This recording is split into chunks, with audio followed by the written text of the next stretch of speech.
दोस्तों, स्वागत है आपका बालाजी स्टडी क्लासेस में। आज से हम लोग क्या कर रहे हैं कि रेलवे एनटीपीसी की जो केमिस्ट्री है, जो एनटीपीसी में इंपॉर्टेंट क्वेश्चन है, वो हम लोग आज से शुरू कर रहे हैं। ठीक है, तो देखो क्या क्या इंपॉर्टेंट है, तो पहले समझ लेते हैं। पहला चैप्टर है, पहला ये है हमारा द्रव एवं उसकी अवस्थाएं। ठीक है, मतलब द्रव पढ़ना है, द्रव के अंदर जितनी भी चीजें वो हमें पढ़नी है। दो चीजें होती हैं, पहले समझ लेते हैं। द्रव क्या होता है, द्रव क्या होता है। अक्सर कंफ्यूजन होता है, द्रव क्या होता है और द्रव क्या होता है। दोनों का मतलब अलग अलग है। द्रव क्या होता है और द्रव क्या होता है। द्रव एक होता है द्रव, एक होता है द्रव, तो दोनों का मतलब अलग अलग है।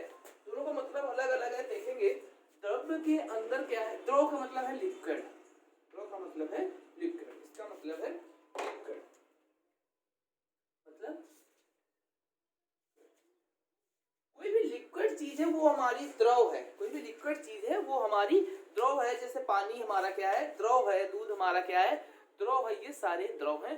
और द्रव के अंदर क्या है, द्रव के अंदर ही हमारा द्रव आता है। द्रव के अंदर आता है ठोस,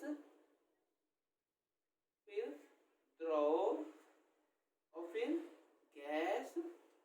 और दो और अवस्थाएं हैं। अभी तक हम लोगों ने तीन ही अवस्थाएं पढ़ी हैं, ठोस, द्रव, गैस।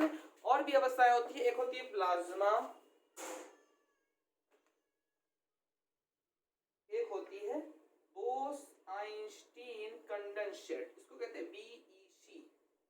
ऐसे बीईसी, बोस-आइंस्टीन कंडेंसेट। ठीक,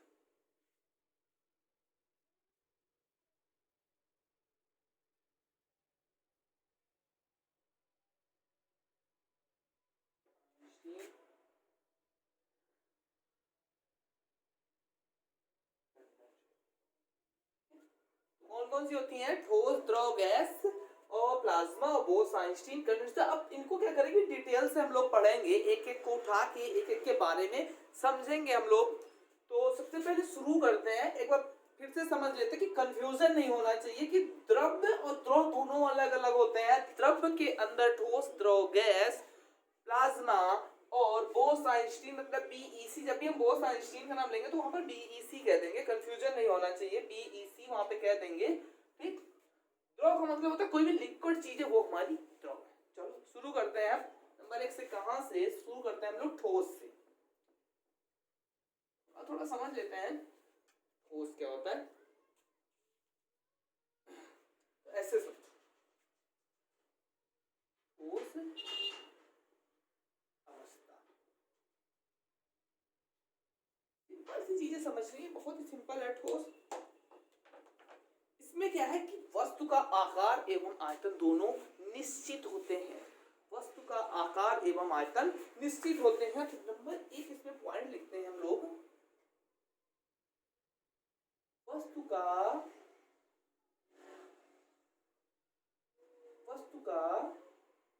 आकार एवं आयतन निश्चित होता है। ध्यान से समझेंगे, वस्तु का आकार एवं आयतन निश्चित होता है। अब दूसरा पॉइंट इसमें लिखते हैं हम लोग, इनका घनत्व अधिक होगा कि कम होगा। जो चीज जितनी ज्यादा पास पास है उसका घनत्व उतना ही ज्यादा अधिक होगा। ठोस का घनत्व सबसे अधिक होगा। ठोस, द्रव, गैस में ठोस का घनत्व सबसे अधिक होगा। तो लिखेंगे दूसरा पॉइंट इसमें हम लोग, इसका घनत्व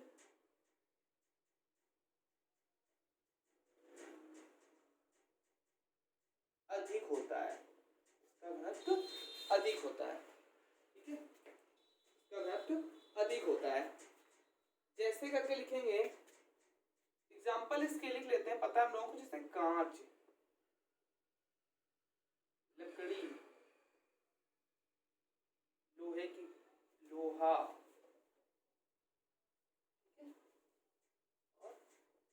और लकड़ी, कांच, लोहा, और क्या होगा, एल्यूमिनियम भी लिख लेते हैं हम लोग।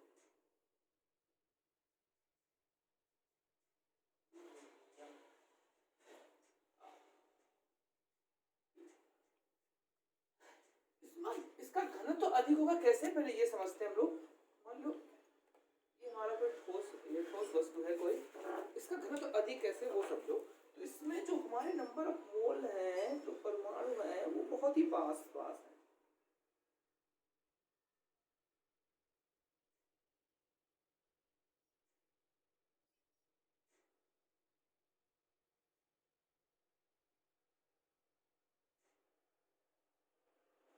ये हमारा किसका है, ये हमारा है ठोस, मतलब ये हमारा क्या है, सॉलिड। अब आगे देखते हैं हम लोग द्रव। द्रव्य नहीं, द्रव, द्रव। तो उसमें क्या है, वस्तु का आयतन निश्चित होता है। अगर क्वेश्चन आ जाता है कि ठोस क्या होता है जिसमें वस्तु एवं आकार दोनों निश्चित होते हैं, और फिर क्या है इसका घनत्व क्या होता है सबसे अधिक होता है। अगर क्वेश्चन में आ जाता है कि घनत्व अधिक होगा और 4 ऑप्शन हमें दे दिए जाते हैं, 4 ऑप्शन हमें ऐसे दिए जाते हैं, किसका घनत्व सबसे ज्यादा अधिक होगा, दही का, पनीर का, जेली का, और एक और ऑप्शन लिखते हैं। अगर कह रहे कि इन्हीं तीनों में किसका घनत्व सबसे अधिक होगा, बताओ इन्हीं तीनों में सबसे ज्यादा घनत्व किसका होगा, और एक ऑप्शन दे दिया जाए हमें, मान लो अच्छा सा एग्जांपल सोचते हैं,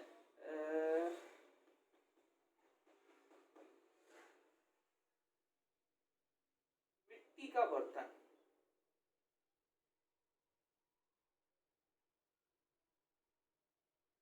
घनत्व सर्वाधिक होगा, ठीक है। तो किसका घनत्व अधिक होगा वो हम बताइए।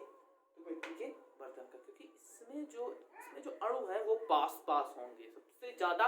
बाकी ये तीनों तो अभी जब लोग कोलाइड पढ़ेंगे उसमें पता चलेगा कि ये तीनों तो सॉल है, ये तीनों तो सॉल है। फिर उनके सॉल को अलग अलग पढ़ेंगे, ठोस सॉल, द्रव सॉल, एरोसॉल, बाद में अलग अलग इसी चैप्टर में आगे पढ़ेंगे, ठीक। आगे देखते हैं हम लोग द्रव। ठोस हो गया, अब द्रव समझते हैं।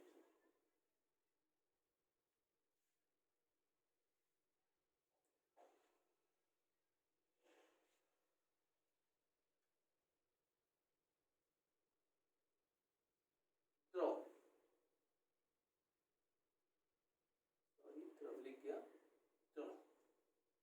समझो द्रव क्या होता है, इस द्रव पदार्थ में पदार्थ का आकार अनिश्चित होता है परंतु आयतन निश्चित होता है। सबसे अच्छी चीज है कि इसमें पदार्थ का जो आकार है वो अनिश्चित होगा और आयतन क्या होगा, निश्चित होगा। द्रव को हम जिस पात्र में डाल देंगे वो उसी का आयतन ले लेगा। अगर हमने उसको बोतल में डाल दिया द्रव को तो वो बोतल का आयतन ले लेगा, अगर हमने उसको कटोरी में रख दिया तो कटोरी का आयतन ले लेगा, और क्या कहते हैं अगर लोटे में रख दिया तो लोटे का आयतन ले लेगा, बाल्टी में रख दिया तो बाल्टी का आयतन ले लेगा। तो इससे क्या मतलब समझ में आया कि द्रव का आकार तो निश्चित है, द्रव का आयतन निश्चित है लेकिन आकार अनिश्चित है, ठीक है। तो क्या लिखेंगे इसमें, इसका आकार क्या है, इसका आकार अनिश्चित है, इसका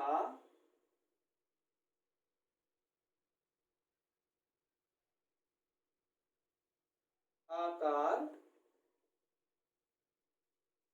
अनिश्चित है। दूसरा पॉइंट लिखेंगे इसमें, इसका आकार अनिश्चित है लेकिन इसका आयतन निश्चित है। निश्चित है कैसे, जिस पात्र में डालेंगे उसी का आयतन ले लेगा, ये जिस पात्र में डालेंगे उसी का आयतन ले लेगा। अब इसका घनत्व कम होता है, किसकी अपेक्षा कम होता है, ठोस की अपेक्षा इसका घनत्व कम होता है। तो किसकी अपेक्षा इसका घनत्व कम होता है, तीसरा पॉइंट इसमें हम लोग लिखते हैं, ठोस की अपेक्षा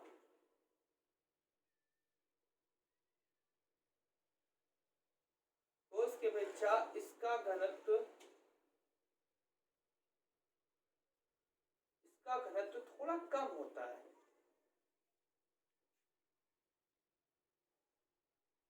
थोड़ा कम होता है। जैसे करके लिखेंगे, जैसे हमें पता है जल, दूध, और जल दूध आदि बहुत सारी चीजें होती हैं जो द्रव, जो भी द्रव चीजें हैं वो सारी क्या है हमारी इनका घनत्व क्या होगा, कम होगा। डायग्राम देख लेते हैं कैसे इसमें जो हमारे अणु है वो कैसे घूमते हैं। इसमें अणु हमारे क्या होते हैं, दूर दूर होते हैं, थोड़े दूर दूर होते हैं, ऐसे होंगे।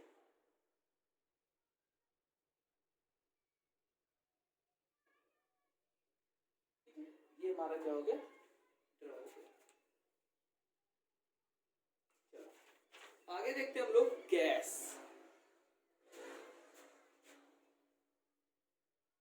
आगे देखते हैं हम लोग गैस।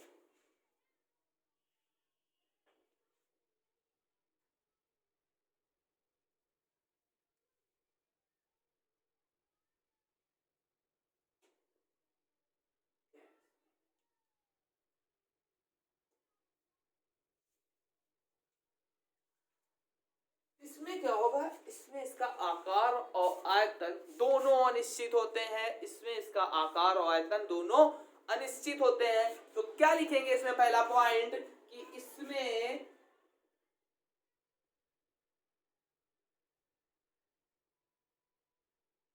आकार और आयतन दोनों अनिश्चित होते हैं।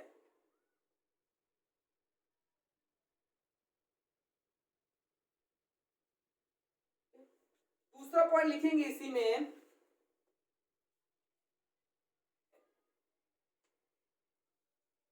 इसे जिस पात्र में रखा जाता है उसका आयतन ग्रहण कर लेती, लेकिन उसमें भी इधर उधर घुमा करती है। ये इसको जिस पात्र में रखा जाता है उसका आकार ग्रहण कर लेती, लेकिन उसी पात्र में इधर उधर घुमा करती है। ठीक है,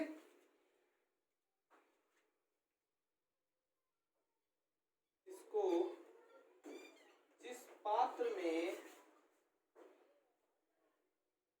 रखा जाता है उसी का आकार है।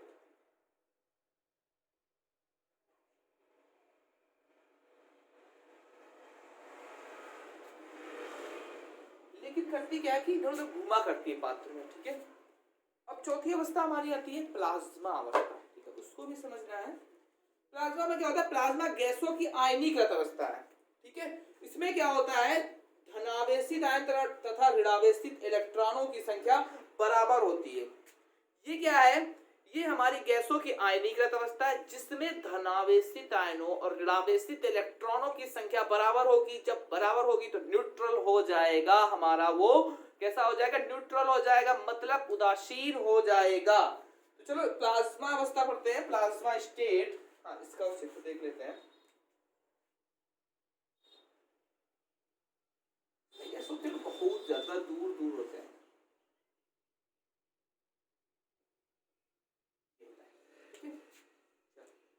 अब आते हैं प्लाज्मा अवस्था।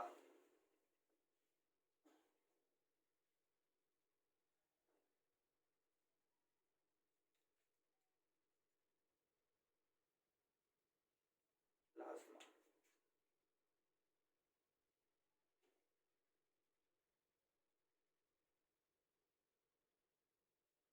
प्लाज्मा अवस्था, प्लाज्मा में गैसों की आयनीकृत अवस्था है। ठीक है, ये कैसी अवस्था है, ये गैसों की आयनीकृत अवस्था है। नंबर 1 लिखेंगे पॉइंट इसमें, ये गैसों की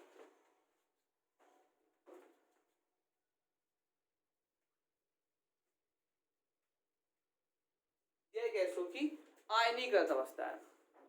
ठीक है, ये गैसों की आयनीकृत अवस्था है जिसमें धनावेशित आयनों तथा ऋणावेशित इलेक्ट्रॉनों की संख्या बराबर होती है। जिसमें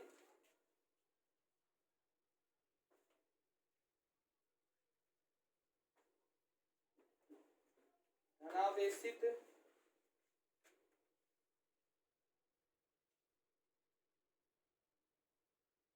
आयनों और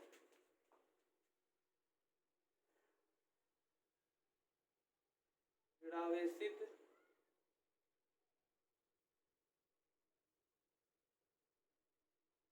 इलेक्ट्रॉनों की संख्या बराबर, जिसमें आवेशित आयनों और ऋणावेशित इलेक्ट्रॉनों की संख्या बराबर होती है, वही हमारी चौथी अवस्था होती है जिसको हम कहते हैं प्लाज्मा अवस्था। ठीक, अब प्लाज्मा अवस्था के जो अणु होते हैं ये विद्युत एवं चुंबकीय क्षेत्र की ओर आकर्षित होते हैं। क्या होते हैं? ये विद्युत एवं चुंबकीय क्षेत्र की ओर आकर्षित होते हैं। अब चौथी अवस्था आती है हमारी बोस-आइंस्टीन अवस्था, बोस-आइंस्टीन कंडेंसेट अवस्था।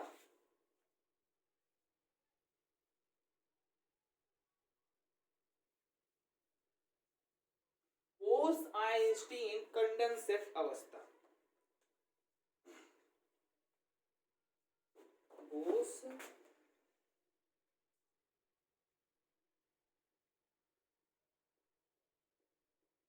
आइंस्टीन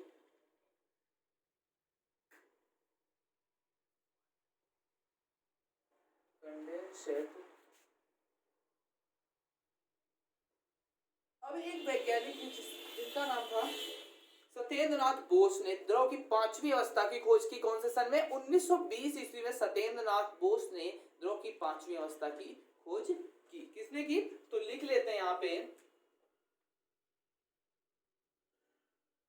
1920 ईस्वी में सत्येंद्रनाथ बोस जो भारतीय हैं,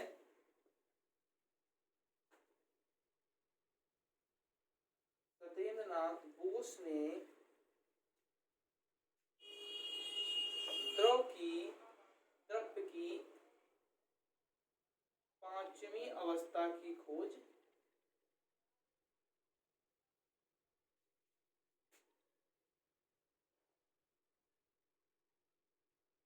पांचवी अवस्था की खोज इसमें कि सत्येंद्रनाथ बोस ने क्या किया? द्रव की पांचवी अवस्था की खोज की, इसीलिए इसका नाम बोस-आइंस्टीन कंडेंसेट अवस्था रखा गया। इन्होंने बताया क्या कि किसी गैस, इन्होंने बताया जिसमें किसी गैस को लगभग क्या किया जाए, परम शून्य ताप 0 केल्विन पर या फिर -273 केल्विन पर शीतल करने पर, मतलब ठंडा करने पर परमाणुओं से मुक्त ऊर्जा लगभग समाप्त हो जाती है। जो परमाणुओं से जो ऊर्जा मुक्त होती है वो लगभग समाप्त हो जाती है। ऊर्जा कब मुक्त होती है परमाणुओं से?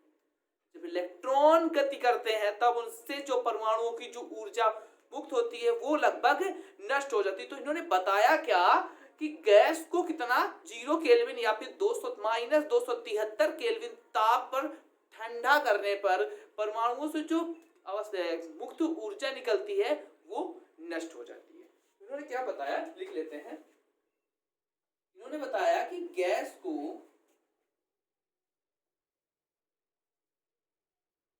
लगभग 0 केल्विन, ओके नहीं लिखा 0 केल्विन, लिखा है 0 केल्विन या -273 केल्विन तक ठंडा करने में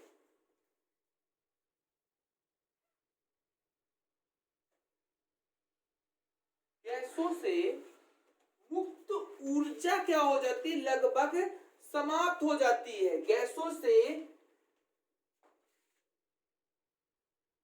मुक्त ऊर्जा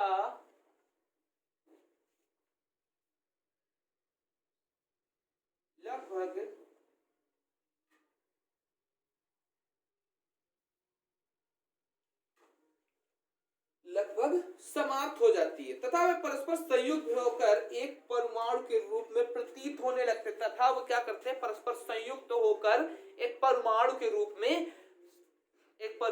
में प्रयुक्त होने लगते हैं, प्रतीत होने लगते हैं। ठीक है, तथा वह संयुक्त होकर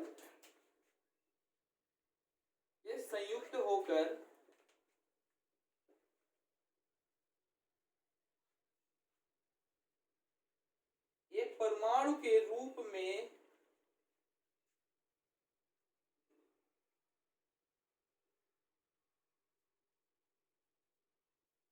तो इसी से क्वेश्चन बनता है कि बोस-आइंस्टीन अवस्था की खोज किसने की? तो सत्येंद्रनाथ बोस ने की।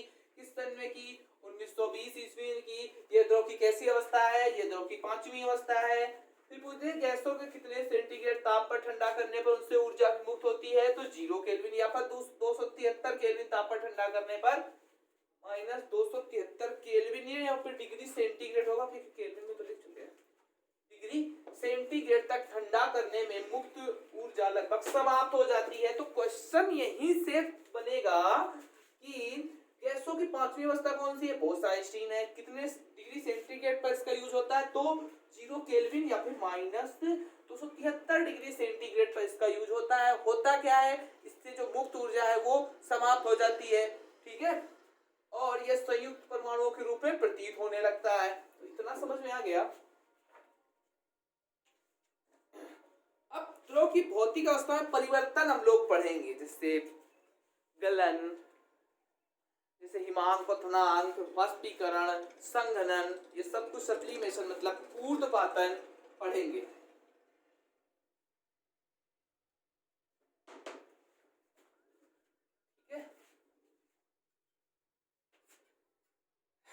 ठीक है, जो अगला हमारा टॉपिक है द्रव की भौतिक अवस्थाओं में परिवर्तन।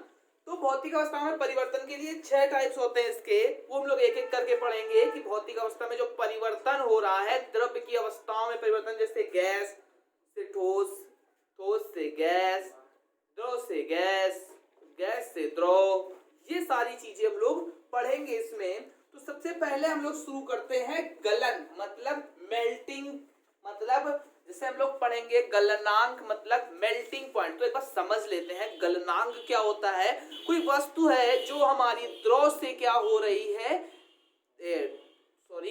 ठोस से द्रव में परिवर्तित हो रही है, वो हमारी क्या है, गलनांक है। जैसे बर्फ जो हमारी पिघल रही है, मेल्टिंग पॉइंट उसका है, मतलब मेल्टिंग है, वो गलन है।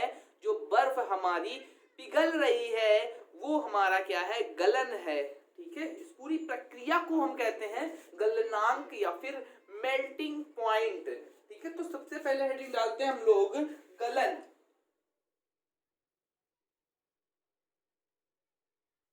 गलन, गलन होता क्या है, किसी पदार्थ का ठोस अवस्था से द्रव अवस्था में परिवर्तन। किसी पदार्थ का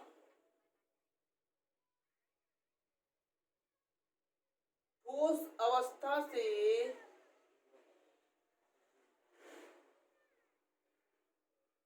द्रव अवस्था में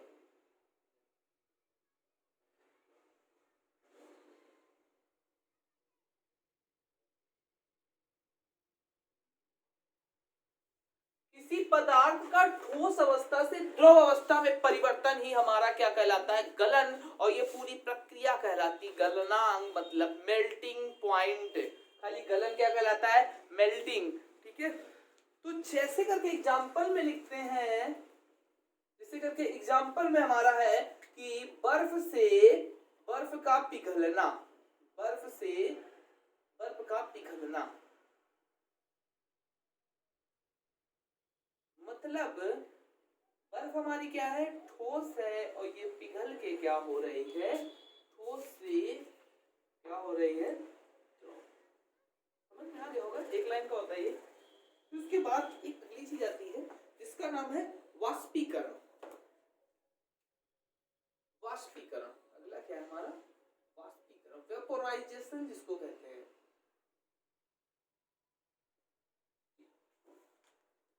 किसी तत्व या पदार्थ का द्रव अवस्था से गैसीय अवस्था में परिवर्तन। द्रव अवस्था से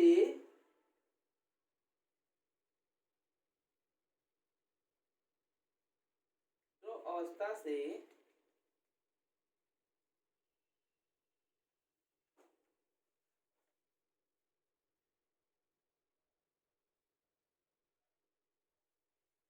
द्रव अवस्था से जो गैसीय अवस्था में जो परिवर्तन हो रहा है वो हमारा क्या होता है, द्रव अवस्था से जो गैसीय अवस्था में परिवर्तन हो रहा है वो हमारा क्या होता है, वाष्पीकरण। और इस पूरी प्रक्रिया को हम लोग कहते हैं क्वथनांक।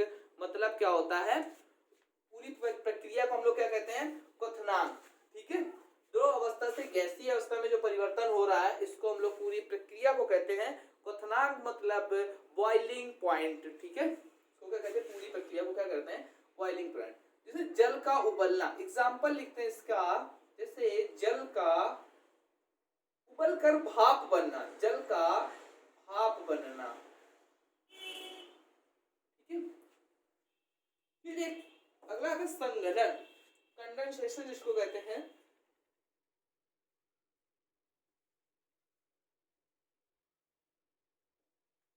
संघनन, कैसी अवस्था अवस्था से द्रव अवस्था में परिवर्तन, बहुत ही अच्छा एग्जांपल है। गैसीय अवस्था से द्रव अवस्था में परिवर्तन होना हमारा क्या है, संघनन। हम क्या करें, एक गिलास लें, एक क्या कहते हैं डिस्पोजल लें, मतलब प्लास्टिक का गिलास लें, उसमें पानी भर दें, उसके ऊपर से पन्नी लगा दें, उसको धूप में रख दें, उसको धूप में रख दें। धूप में रख देंगे तब होगा क्या कि जो उसमें जो पानी होगा वो भाप बन के हमारा कहाँ ऊपर चिपक जाएगा उसमें, फिर धीरे धीरे वो नीचे आने लगेगा, वही क्या हो जाएगा संघनन। भाप से क्या बन जाएगा, गैस बन जाएगा।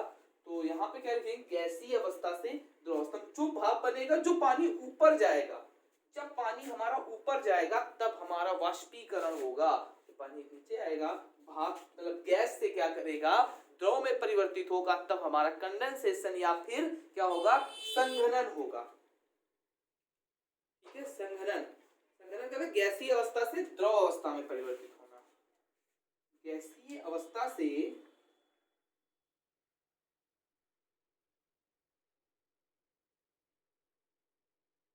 गैसीय अवस्था से द्रव अवस्था में परिवर्तित हो।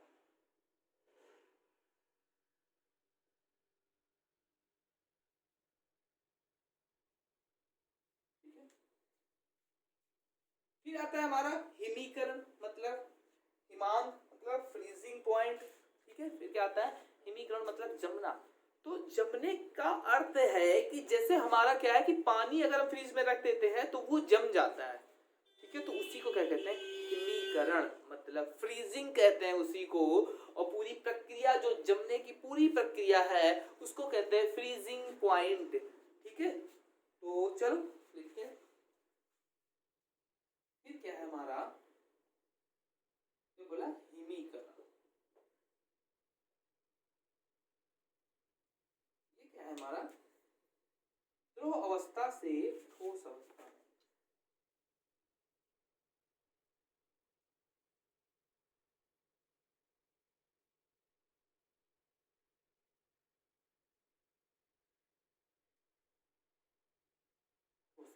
द्रव अवस्था से ठोस अवस्था में, फिर क्या है, द्रव अवस्था से ठोस, सिंपल सा समझ में आ गया होगा। अब फिर हमारा ऊर्ध्वपातन, सब्लिमेशन, सब्लिमेशन बताओ। द्रव अवस्था से सब्लिमेशन, सब्लिमेशन का मतलब होता है ऊर्ध्वपातन। जैसे हमारा कपूर होता है, कपूर को जब हम जलाते हैं तो वो हमारा द्रव में परिवर्तित नहीं होता, डायरेक्ट क्या हो जाता है, गैस में परिवर्तित हो जाती है, पूरा कपूर उड़ जाता है, कुछ भी नहीं अवशेष उसका कुछ भी नहीं बचता है। वही हमारा क्या कहलाता है, ऊर्ध्वपातन मतलब सब्लिमेशन। तो चलो ऊपर लिख लेते हैं यहाँ पे, ऊर्ध्वपातन।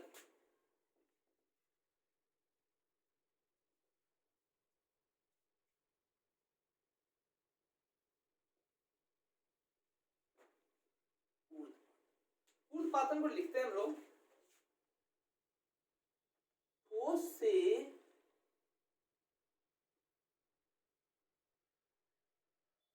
गैस,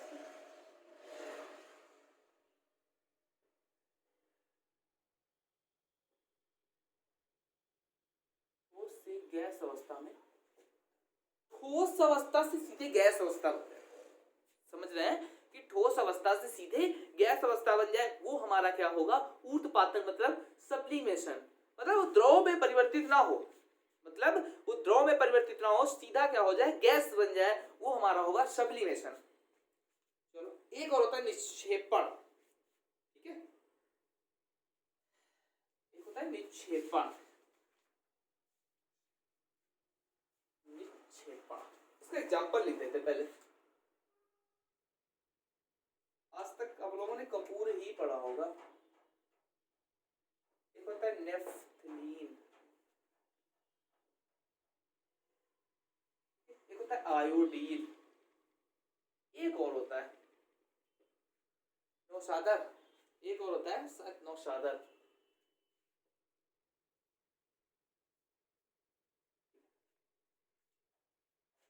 क्वेश्चन कैसे आएगा इसका, निम्नलिखित में से कौन सा ऊर्ध्वपातन का उदाहरण है। क्वेश्चन बहुत ही अच्छा आएगा, आएगा ब्रोमीन, नंबर एक होगा ब्रोमीन, आयोडीन, तीसरा होगा क्लोरीन और चौथा होगा हमारा फ्लोरीन। सारी हाइड्रोजन से बने हैं, बताएंगे कौन सा होगा। तो उसको टिक कर देंगे क्या, आयोडीन।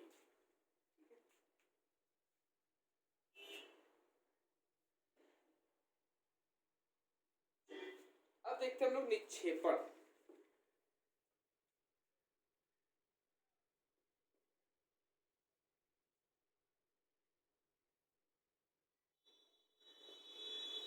निक्षेपण क्या है, किसी पदार्थ का द्रव से गैसीय अवस्था, द्रव का गैसीय अवस्था में परिवर्तित हुए बिना सीधे ठोस अवस्था में परिवर्तित हो जाना। मतलब गैसीय अवस्था से द्रव अवस्था में परिवर्तित हुए बिना डायरेक्ट क्या हो, ऐसे लिख लो, गैसीय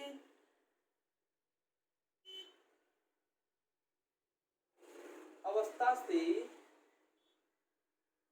ठोस अवस्था में परिवर्तन ही हमारा क्या कहलाता है, निक्षेपण कहलाता है। परिवर्तन ही हमारा क्या कहलाता है, निक्षेपण। जैसे शीत ऋतु में जल वाष्प का सीधे बर्फ में परिवर्तित हो जाना। जैसे क्या होता है, शीत ऋतु में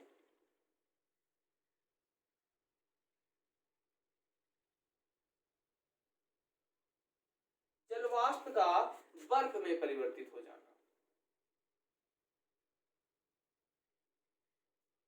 बर्फ में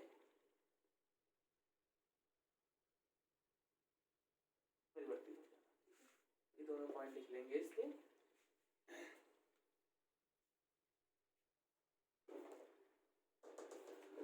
ठीक, अब आगे हम लोग पदार्थ पढ़ते हैं।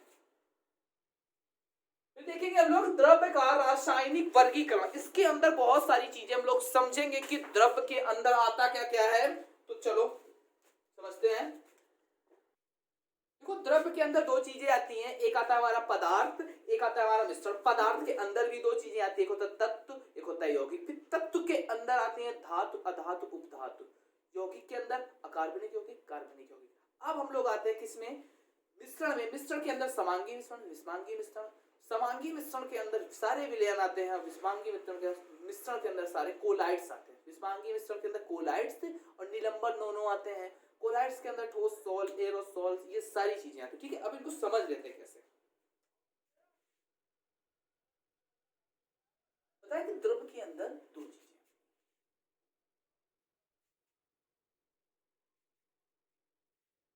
पहला आता है पदार्थ, दूसरा आता है।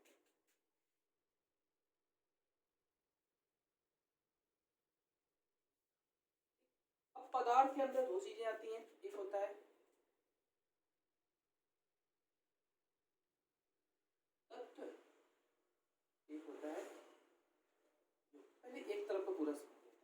अब तत्व को अंदर कितनी चीजें आती है, तीन चीजें आती है, धातु, अधातु और उपधातु। ठीक है, इसके अंदर तीन चीजें आती हैं, एक आता है धातु, अधातु और उपधातु। यौगिक के अंदर जो दो आते हैं,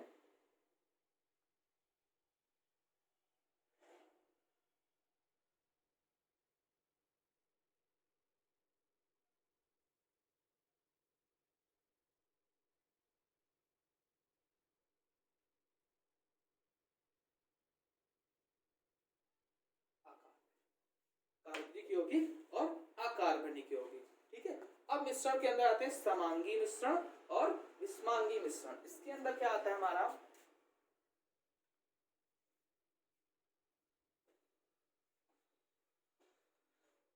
समांगी मिश्रण और इसके अंदर आता है हमारा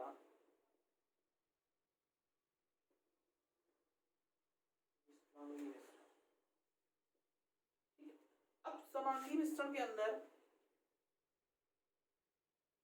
दो होते हैं। समांगी मिश्रण के अंदर हमारा खाली विलयन आता है, ठोस विलयन, द्रव विलयन, गैसीय विलयन। इसके अंदर आता है हमारा विलयन। अब फिर विलयन के अंदर तीन आते हैं,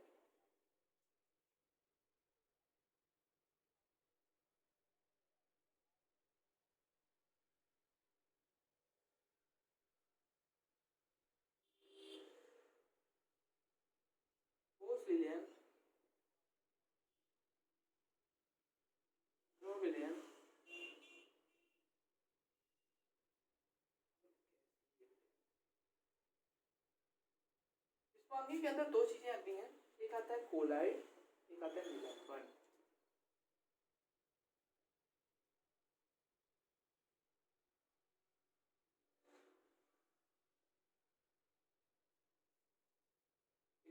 एक होता है कोलाइड, एक होता है निलंबन। कोलाइड के अंदर होता है फोम, पायसोल, एरोसोल, ये सारी चीजें आती हैं। तो आशा करते हैं कि इतना तो समझ में आ गया होगा ना कि द्रव्य के अंदर क्या आता है, हमारा पदार्थ आता है। पदार्थ में दो चीजें होती हैं, एक होता है तत्व, एक होता है यौगिक। तत्व के अंदर धातु, अधातु, उपधातु तीनों आते हैं, और यौगिक के अंदर क्या आता है, कार्बनिक यौगिक, अकार्बनिक यौगिक। सब कुछ डिटेल से पढ़ेंगे, फिलहाल इतना समझ लेते हैं हम लोग। और फिर आता है मिश्रण। मिश्रण के अंदर आता है हमारा समांगी मिश्रण, विषमांगी मिश्रण।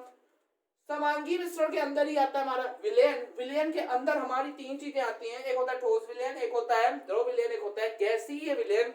और फिर आता है विषमांगी मिश्रण के अंदर होता है हमारा कोलाइड, और एक होता है निलंबन। कोलाइड से बहुत सारे क्वेश्चन पूछे जाते हैं। तो फिलहाल अब इतना समझ में आ गया होगा। अब आगे हम लोग शुरू करते हैं, कहां से, पदार्थ से शुरू करते हैं। पदार्थ से शुरू करते हैं, आगे देखते हैं हम लोग पदार्थ। ठीक है, तो हम लोग इसके एक एक पॉइंट पढ़ते हैं। सबसे पहले हम लोग पढ़ते हैं पदार्थ। ठीक है, तो सारा साफ कर देते हैं, पदार्थ हेडिंग डालते हैं।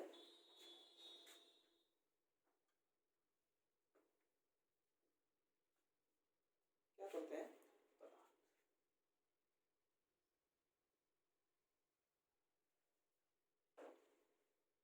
सब्सटेंस जिसको कहते हैं, शुद्ध द्रव के शुद्ध रूप को पदार्थ कहते हैं। सामान्यतः निश्चित रासायनिक संगठन तथा विशिष्ट गुण की उपस्थित पदार्थों का रासायनिक तत्व अथवा रासायनिक यौगिक के रूप में।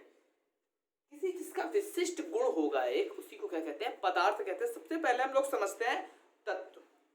सबसे पहले क्या समझते हैं, तत्व। तत्व के अंदर हमने तीन चीजें यहाँ पे बनाई थी। सबसे पहले बताया धातु, अधातु, उपधातु। सबसे पहले बताया था धातु।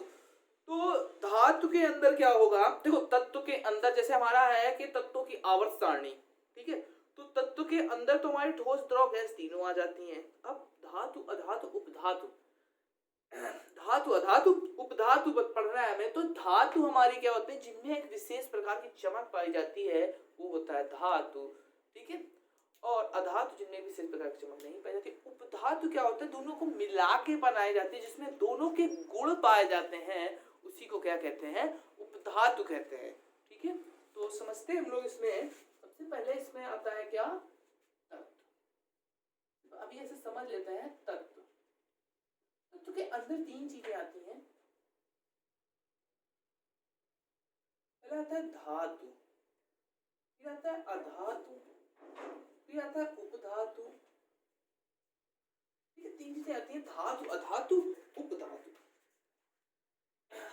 अब तत्व की बात, हम लोग तत्व पढ़ रहे हैं, तो अभी तक जो प्रकृति में जो खोज हुई है, जो हमारी मेंडलीव की आवर्त सारणी में जो खोज हुई, उसमें कितने तत्व थे, कितने थे, 118 तत्व थे। कितने, 118। अब 118 तत्व प्राकृतिक रूप से कितने थे, प्राकृतिक रूप से कितने थे, 94 थे।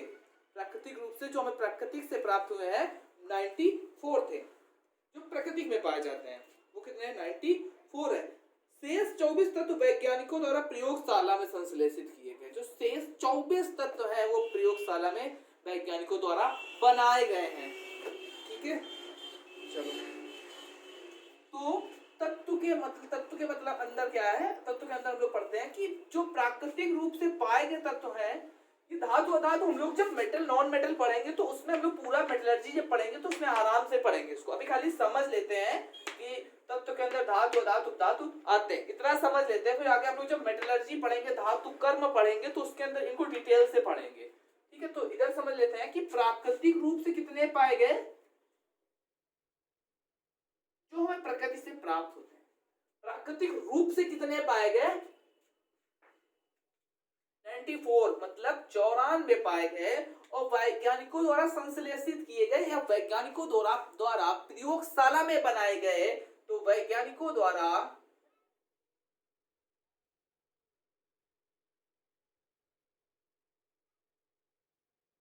प्रयोगशाला में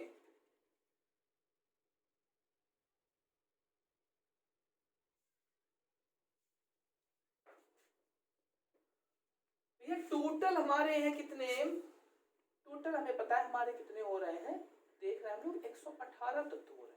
टोटल कितने हो रहे हैं, 118 तत्व हो रहे हैं। टोटल जो हमारी जो इस समय जो मोजली की आवर्त सारणी है इसमें टोटल कितने 118 तत्व हैं। ध्यान से समझेंगे उसमें प्राकृतिक रूप से कितने 94, वैज्ञानिकों द्वारा 24। अब क्वेश्चन यहीं से एक क्वेश्चन बनता है कि निम्नलिखित तत्वों में से कौन सा तत्व प्राकृतिक रूप से मतलब प्राकृतिक तत्व नहीं है, कौन सा तत्व प्राकृतिक तत्व नहीं है। ठीक है, तो प्राकृतिक रूप से जो 94 तत्व है वैज्ञानिकों द्वारा प्रयोगशाला में बनाए गए 18 तत्व। अब बाकी चीजें समझते हैं हम लोग कि तो इसमें भैया धातु कितनी होंगी, तो इसमें धातु कितनी होंगी, तो धातुओं की संख्या इसमें 91 है। अधातु 20 बच्ची कितनी जोड़ लेते हैं हम लोग, धातु 91 कीजिए 20 जोड़ लेते हैं और जोड़ने के बाद क्या करते हैं उपधातु इसमें लिखते हैं। अब बच्ची कितनी 7 उपधातु हो गए भैया पूरे। तो क्या हो गया कि धातुएं अगर कोई पूछ दे कि पीरियोडिक टेबल जो इस समय पीरियोडिक टेबल है उसमें कितने तत्व हैं, कितने तत्व हैं, तो टोटल 118 तत्व हैं। और अगर पूछ दे धातु कितनी है 91 धातु है, उपधातु कितनी है 30 है, अधातु कितनी है 20 है और उपधातु कितनी है 7। उपधातु क्या होता है जिसमें धातु अधातु दोनों के गुण पाए जाते हैं, वो क्या होता है उपधातु, जैसे आर्सेनिक एंटीमनी। अब क्वेश्चन आ जाता है सबसे हल्का तत्व पीरियोडिक टेबल। पीरियोडिक टेबल में ज्यादा नहीं जा रहे, कुछ इंपॉर्टेंट चीजें खाली बता दे रहे हैं, लिखना नहीं, लिखेंगे नहीं। तो प्रकृति मतलब सबसे हल्का तत्व पीरियोडिक टेबल का सबसे हल्का तत्व कौन सा होगा, वो होगा हमारा हाइड्रोजन। सबसे भारी तत्व ऑस्मियम, सबसे हल्की धातु लिथियम, सबसे भारी धातु ऑस्मियम हो गई। ठीक है, भारी धातु ऑस्मियम, ऑस्मियम तो लिखी नहीं, धातु ऑस्मियम ही होगी जाकर। द्रव धातु पारा, द्रव अधातु ब्रोमीन, विद्युत का सबसे अच्छा सुचालक चांदी, विद्युत का सुचालक अधातु तत्व ग्रेफाइट। ऐसा तत्व जो विद्युत का अचालक है, मतलब अचालक है और क्या है कि तब भी वो क्या है तत्व मतलब सुचालक अधातु, सुचालक अधातु तत्व कौन सा है, तो ग्रेफाइट। ग्रेफाइट मतलब जो पेंसिल के अंदर जो काला काला जो पदार्थ पड़ा होता है वो होता है ग्रेफाइट। किसका अप्रूप होता है, फॉर्म किसका होता है, तो वो हमारा फॉर्म होता है कार्बन का। ठीक है, एक चीज होती है कि मानव शरीर में सर्वाधिक पाए जाने वाला तत्व कौन सा है, मानव शरीर में सर्वाधिक पाए जाने वाला तत्व। अब हमारे पास ऑप्शन आ गए लोहा, कॉपर, जिंक, ऑक्सीजन और इनमें से सभी, तो ऑक्सीजन। ठीक है, मिट्टी के तेल में रखा जाने वाला तत्व सोडियम, हड्डियों एवं दांतों का निर्माण करने वाला तत्व कैल्शियम। ठीक है, और एक चीज थी कि ऐसी कौन सी दो धातुएं हैं जिनको हम चाकू से काट सकते हैं, जैसे पनीर को हम चाकू से काट सकते हैं, बिल्कुल वैसी ही धातुएं हैं उनको हम चाकू से काट सकते हैं। तो वो दो धातुएं हैं, एक है सोडियम, एक है पोटेशियम। ठीक, इतना समझ के बाकी इसके आगे हम लोग जब पढ़ेंगे तब इसमें लिखेंगे। अब आगे आते हम लोग यौगिक। इसमें दो चीजें थी, इतना समझ गए ना, आगे इसमें दो चीजें थी, यौगिक समझते हैं हम लोग।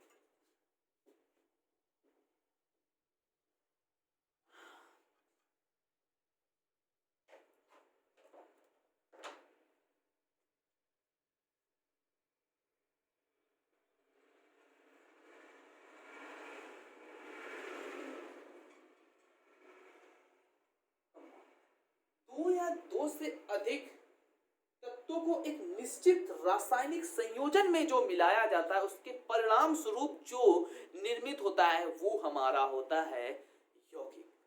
यौगिक अब दो प्रकार के होते हैं, एक होता है कार्बनिक यौगिक, एक होता है अकार्बनिक यौगिक। कार्बनिक यौगिक के अंतर्गत सारे हमारे हाइड्रोकार्बन्स आ जाते हैं, जितने भी हाइड्रोकार्बन्स हैं हमारे methane, ethane, propane, butane, methyl alcohol, ethyl alcohol, benzene, benzenamide, benzenamine, toluene, TNT, chloral, DDT, ये सारे हमारे क्या है ऑर्गेनिक कंपाउंड है, मतलब कार्बनिक पदार्थ है। अकार्बनिक के अंदर बहुत सारी चीजें आती हैं। अकार्बनिक के अंदर जैसे हमारा NaCl आ जाएगा, अकार्बनिक के अंदर हमारा NaCl आ जाएगा, जल आ जाएगा, ये सारे हमारे क्या है इनऑर्गेनिक कंपाउंड है, मतलब अकार्बनिक पदार्थ है। ठीक है, तो क्या है दो या दो से अधिक तत्वों को एक निश्चित अनुपात में मिलाया जाए, दो या दो से अधिक तत्वों के रासायनिक संयोजन से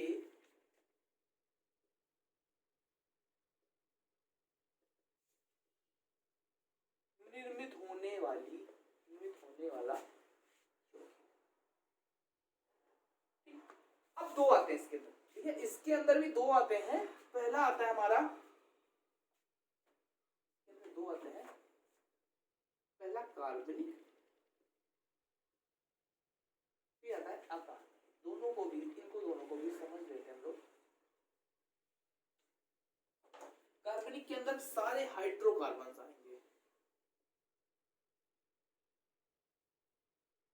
कार्बनिक के अंदर जल, ये जितनी भी चीजें हैं ये सारी अकार्बनिक, जल, नमक, नौसादर, फिटकरी, ये सारी किसके आ जाएंगे, अकार्बनिक के अंदर। मतलब ऑर्गेनिक, इनऑर्गेनिक कंपाउंड के अंदर सारे क्या आ जाएंगे, जल, नमक।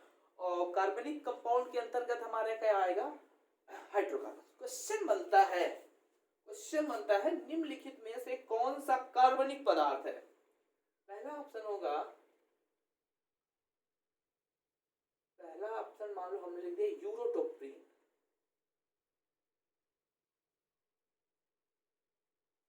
दूसरा लिखा नौसादर। तीसरा लिखा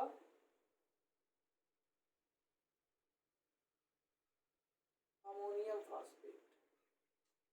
चौथा लिखा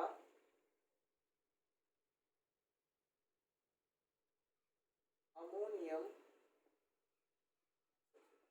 क्वेश्चन, मस्त क्वेश्चन। तो कौन सा आंसर होगा इसका, सभी के बारे में बता देंगे फिलहाल। तो कौन सा ऑप्शन होगा,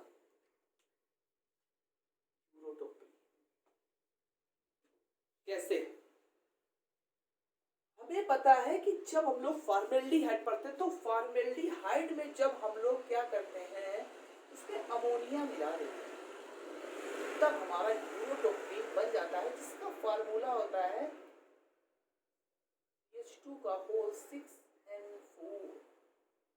H2 का होल 6N4, यही हमारा क्या होता है, यूरोटोप्रीन। इसका एक और नाम होता है, यूरोटोप्रीन ना लिख के ये यहाँ पे लिख देगा हेक्सामेथिलीन टेट्राएमीन। हेक्सामेथिलीन टेट्राएमीन, बहुत ही अच्छा नाम है।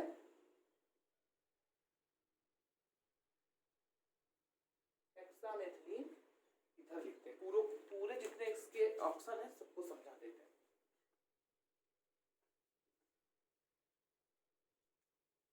हेक्सामेथिलीन,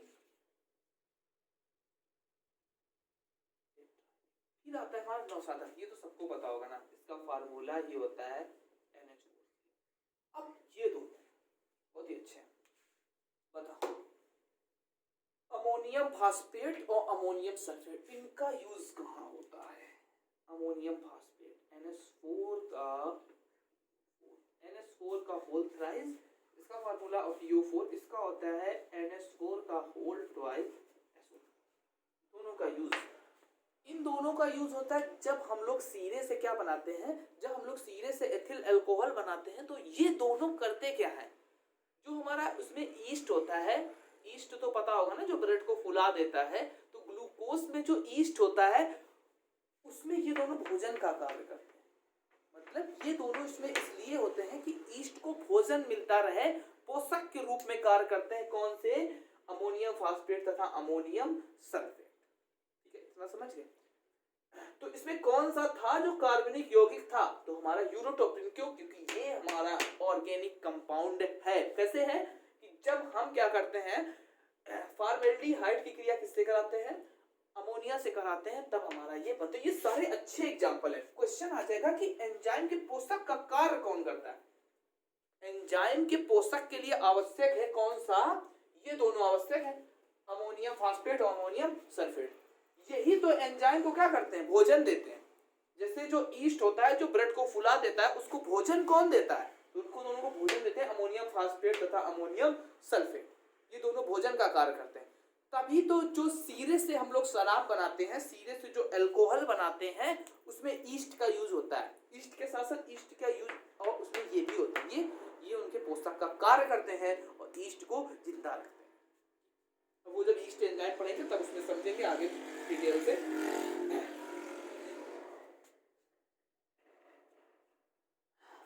क्वेश्चन अच्छा आएगा पेपर में, एनटीपीसी रेलवे में अच्छा क्वेश्चन आएगा।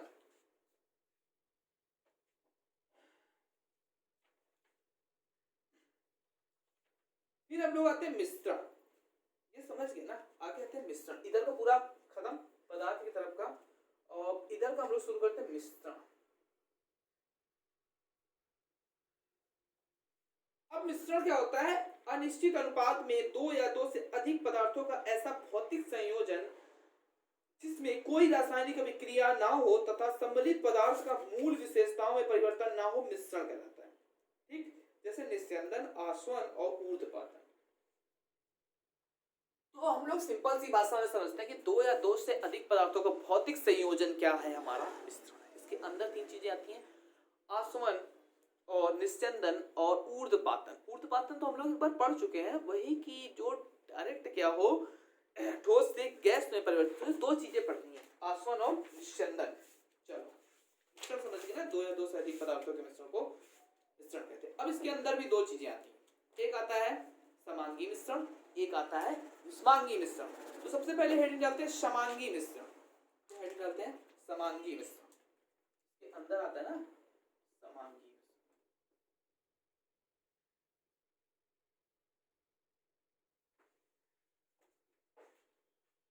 समांगी मिश्रण क्या होता है? दो या दो से अधिक पदार्थों का ऐसा मिश्रण जिसमें सर्वत्र मिश्रण के प्रत्येक भाग में पदार्थों का संगठन एक समान हो।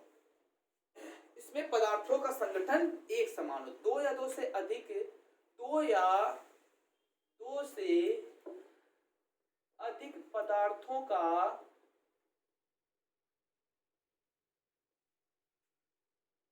संगठन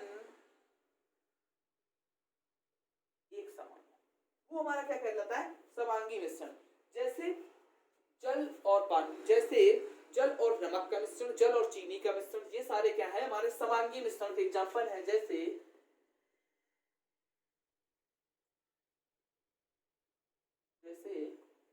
जल और चीनी का,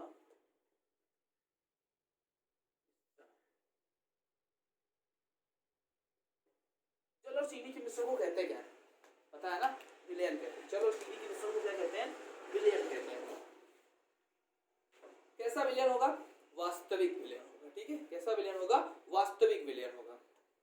चलो, इसके मिश्रण को क्या कहते हैं हम लोग? विलयन कहते हैं, मतलब सॉल्यूशन कहते हैं। अब विलयन क्या होता है? विलयन क्या होता है? विलय प्लस विलायक को मिला के बनाया जाता है हमारा विलयन। ठीक है, विलय और विलायक को मिला के हमारा क्या बनाया जाता है? विलयन। अब विलय क्या है? नमक या फिर चीनी। इसमें देख रहे हैं विलय क्या है? चीनी। विलायक क्या है? जल। दोनों का मिश्रण क्या है? विलयन। मतलब जो हमारा शीरा बना या फिर शरबत बना, वो हमारा क्या है?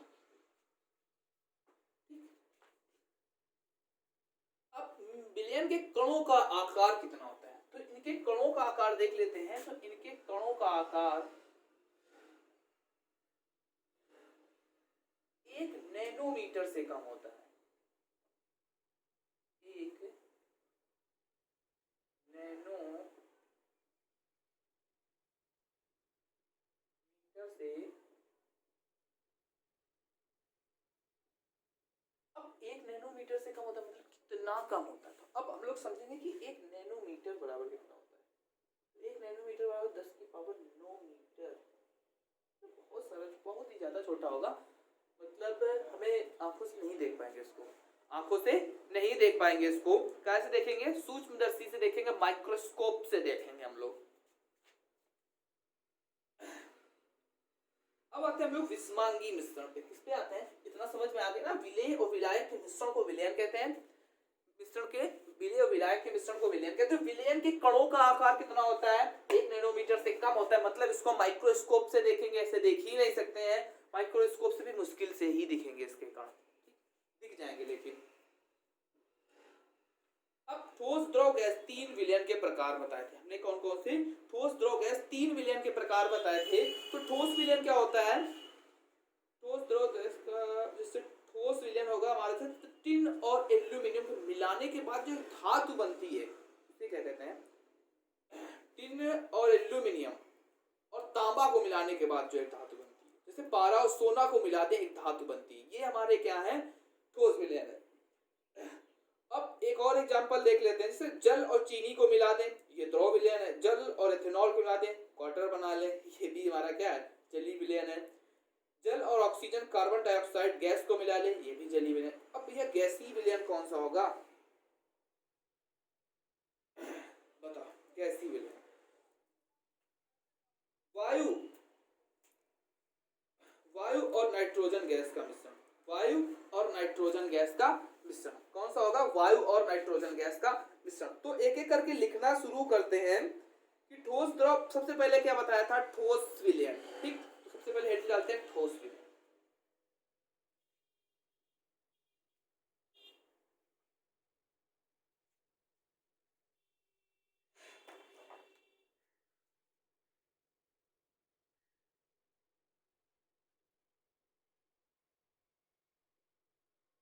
ठोस विलयन में क्या है कि ठोस विलयन क्या है, ठोस द्रव और गैस का मिश्रण। किसका है,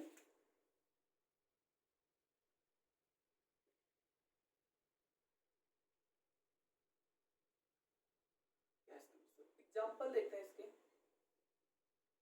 जैसे हमने क्या किया, तांबा, ध्यान से समझना, तांबा प्लस तांबा मिलाया और टिन मिलाया और एल्यूमिनियम मिलाया, टिन मिलाया और एल्यूमिनियम मिलाया,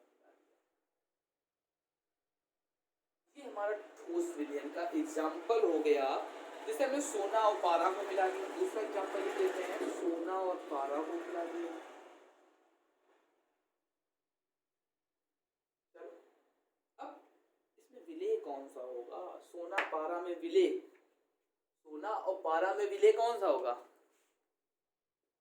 ठीक है। सोना और पारा में तो पक्का दिख रहा है कि पारा विलेय, लेकिन तांबा, टिन और एल्यूमिनियम में कौन सा विलेय होगा, टिन और एल्यूमिनियम होंगे ठोस विलेय। कौन कौन से, टिन और एल्यूमिनियम। एक और होता है, एक और लिखते हैं, एक होता है पैलेडियम और हाइड्रोजन। पैलेडियम और हाइड्रोजन में कौन सा विलेय होगा, हाइड्रोजन। फिर आते हैं हम लोग द्रव विलयन।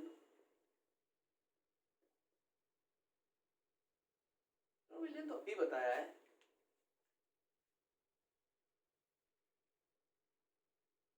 द्रव विलयन समझ लो ठोस और द्रव का विलयन। जैसे चीनी, अब अभी भी बताया है कि ये इसमें विलेय है, ये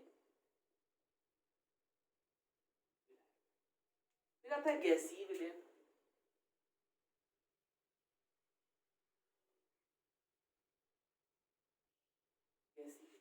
ऑक्सीजन और नाइट्रोजन का मिश्रण, ठीक है। वायु गैसीय विलयन का सर्व प्रमुख, जिसमें नाइट्रोजन विलायक की भूमिका है, का ऑक्सीजन कार्बन और जलवाष्प आदि। वायु में नाइट्रोजन 78% होती है और ऑक्सीजन, जलवाष्प 8 चीजें होती है। तो ये हमारा क्या हो गया। अब हम लोग पढ़ेंगे कोलाइड, लेकिन कोलाइड अभी नहीं पढ़ेंगे, कोलाइड हम लोग अगले लेक्चर में पढ़ेंगे, ठीक है। तो आशा करते हैं कि आप लोगों को समझ में आया होगा। अगर हमारा वीडियो पसंद आए तो प्लीज़ हमारे चैनल को लाइक करें, सब्सक्राइब करें और बेल आइकन को दबाना ना भूलें। और बचा है, थोड़ा सा बचा है हमारा, कोलाइड बचा है। कोलाइड के बाद निलंबन पढ़ेंगे, निलंबन के बाद टिंडल प्रभाव इसी में आता है, टिंडल प्रभाव इसी में आता है। टिंडल प्रभाव के अंदर एक चीज और आती है जिसका नाम है क्या, ब्राउनी गति, ठीक है। टिंडल प्रभाव के अंदर हम लोग ब्राउनी गति भी पढ़ेंगे। चलो एक बार थोड़ा सा रिवाइज कर लेते हैं, फिर बाद में देखते हैं कोलाइड क्या होते हैं।